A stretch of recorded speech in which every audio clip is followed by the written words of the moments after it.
Assalamualaikum warahmatullahi wabarakatuh. Tugas mata kuliah pemahaman peserta didik dan pembelajarannya. Aksi nyata topik 1. Tresna Qurratul Aini dengan NIM 2291041. Sebelum membahas teori belajar, apa itu belajar? Belajar menurut KBBI yaitu berusaha memperoleh kepandaian atau ilmu. Belajar dimaknai sebagai kata kerja atau aktivitas individu dalam proses ataupun upaya untuk memperoleh pengalaman dan meningkatkan perubahan tingkah laku, pemahaman, keterampilan, pengetahuan menjadi lebih baik. Nah, sekarang kita akan membahas teori belajar behaviorisme.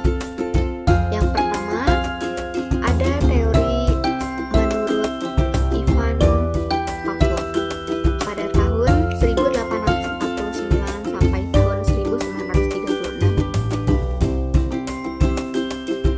Jadi, menurut teori conditioning, belajar itu adalah suatu proses perubahan yang terjadi karena adanya syarat-syarat atau condition yang kemudian menimbulkan reaksi atau respon. Misalkan, contohnya, ketika akan melakukan kegiatan pembelajaran, guru memberikan stimulus berupa hadiah. Jadi, nanti ketika ada yang bisa menjawab, kalian bisa mendapatkan hadiah atau reward. Nah, hal ini akan membuat anak-anak atau peserta didik semangat untuk belajar.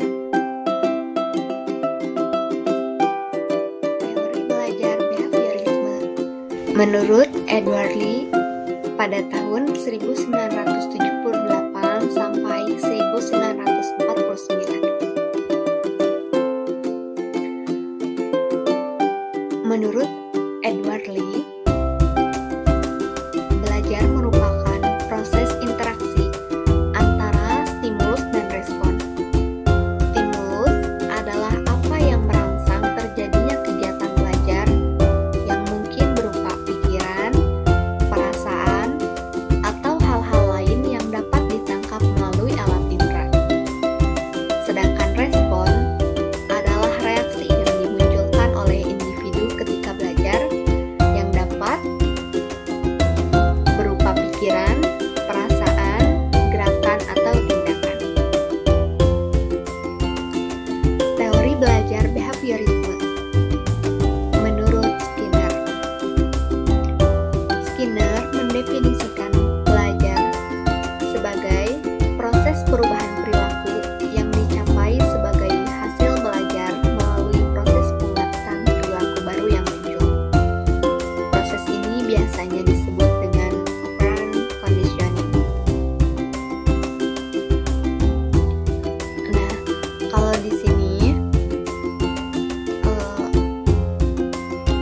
teori ini hampir mirip dengan teori yang pertama.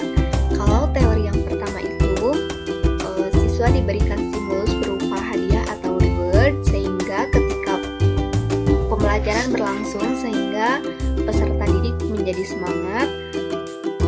Kalau teori ini pembelajarannya itu diberikan masalah, jadi siswa bisa memecahkan masalah tersebut sehingga siswa mendapatkan motivasi dan mendapatkan hasil sendiri dari memecahkan masalah tersebut.